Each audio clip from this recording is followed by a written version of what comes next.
Alright guys, so I talked about the basic colors. I talk about preparation. I talk about storage. I talk about how-to today. Candle magic. Now we're getting into somewhat of the action of the knowledge. Since you guys have knowledge of the basic candles, what to do. Make sure that is, once again, make it another warning. Make sure that the flame is space. Make sure there's space around the flame. Nothing above it. Nothing near it that can cause a terrible accident. Because remember, when you're playing with fire, you're playing with fire. It's just dramatic. Make sure that it's in proper candle holder. Make sure that it's firmly in the candle holder. As you see, it's kind of on the stick candle holder. You have these kind of candle holders where it is glass. So it just depends on the candle itself and where you have it stored. Make sure it's safe. Make sure there's nothing around it that can cause fire, that can cause an accident, because that's the least of your problems that you need during a meditation is bam, this explode, because it's just dangerous. So make sure you're safe, make sure everything's okay. Candle magic. Candle magic is a very simple yet effective method of magic. You can find that after seeing its results, you would use this method of magic quite often. Candle burning aids in releasing tension and stress over situations you find difficult to resolve through ordinary actions.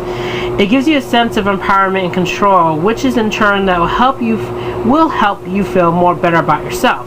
There is no boundaries to what you can achieve with candle burning magic. This is a great example for another candle magic. A great example is when you go into a spa and you get a back massage, you're getting a massage. There's candles. That's to influence you to calm down, to empower you, to be comfortable, relax, and that you're safe. Because when you're getting just a massage in general, you're showing parts of your body that you don't just naturally show to everyone, unless you're a very free spirit person like that. But it helps relax. It helps accentuate the situation. Not sexually, perverts, but helps you make you feel sensual, where you take in that massage that you're paying for. When performing magic, you must know that there is ethics involved. You should never do spell work to harm physically, or mentally, or magically, or subconsciously, or psychically to destroy someone. If you use negative magic, you would have to pay for what you do. No bad deeds go unpunished, even if it takes some time for that punishment to fall upon the practitioner. So this meaning that the karmic law, the rule of three, many laws, and some witches, not some just witches in general, don't believe in that. They don't believe in karmic law. They don't, and that's right. They have the right to believe in what they want to believe. But for me, I believe that it's true. You gotta watch out how you send out there. Now, this may come across the whole, well, if I do good magic, does good come my way? That's good karma points come towards you. Whenever you need them, they will be cashed in. I like to view it as, if I'm doing a protection spell on someone else's house, I like to say that's a good karma point, and that later in life when I'm really down, that karma point will be cashed out and give me goodness coming my way. And I'm not saying that if you do good for the rest of your whole entire life, good things will come to you and never ever problems arise against you. I'm just saying that when the time of unfairness that's been put up, like fate been unfair to me, I like to say the karma points kind of help ease it in, make it easier for me to take it in instead of being dramatic. Think this is even true for candle magic.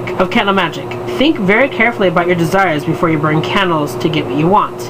Never take one person away from another, or try to make someone love you or give you money. By naming a specific person in a spell, you are limiting your choices of success. Use candle magic to attract the perfect loving person for you, or to bring you positive opportunities to get money that you need for bills, etc., etc. You must never interfere with the free will of another person. There are other safer methods to bring injustice upon down an evil person. I really like to use evil and enemies when I was younger. It's my favorite word. That being said, I did a spell. Me and my best friend did a spell, and it's so weird that our relationship started almost roughly like months apart. We did a spell in the backyard to call into a loved one. I told her, let's both visualize a crowd, like at a rock concert. A crowd, and we're on the stage. Visualize a crowd of shadows of different people. We cast a spell, visualize the spell in action to highlight, to bring someone to color, to bring someone into the light forward in the front row of the concert, of our rock concert, if you will, a love rock concert, should we say. Bring them up front row and bring them to us so we could take them backstage, VIP, take a backstage, and have a romantic life together. That's how I visualize it, and that's what we did, and we ended up having a relationship kind of roughly starting off at the same time. That's how I attracted my boyfriend that I am presently dating, and still dating from the time of the spell.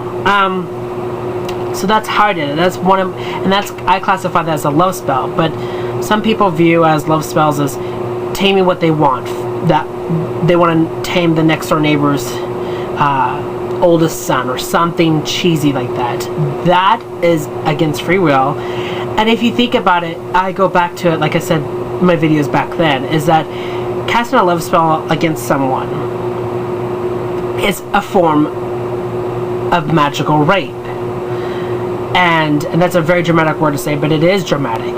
You are forcing someone to love you against their free will. You are magically enticing them to love you. You're having sexual relationships with them. That's raping them. You are having a loving relationship with the person that was against their free will. That's another form of raping. I like to call it like that. It is called rape. You're magically raping the person. That's not a love spell. That shouldn't be classified as a love spell. That shouldn't be classified as anything but a negative spell. So for anyone around you, spread that gossip that it is classified as rape. If a person comes up to you and asks you for a love spell to use against another person so they can be in love with that person deliberately against their free will, tell them that is a form of rape. Put that in their mind frame because it's wrong. It is literally wrong. Now, casting a love spell for a person or for yourself to draw out someone out of a crowd that you don't know who, but you can. Here's the trick: you can put in that spell physical attractions that you want to attract. Personality traits, a mentality, spiritual, whatever you want. You can incorporate those. Like you're making up a love mannequin, a mannequin person that you want to love, that you want them to love you. You can do that, but you cannot specifically put it upon someone specifically. That is wrong. Unless he or she welcomes it, unless that is welcome, then so by all means, if you get their permission, by all means, go forward with it. And with love spells, I like to go back to even more before love spells. You can't just cast a love spell just so you can have a love life in your life. It all starts with here.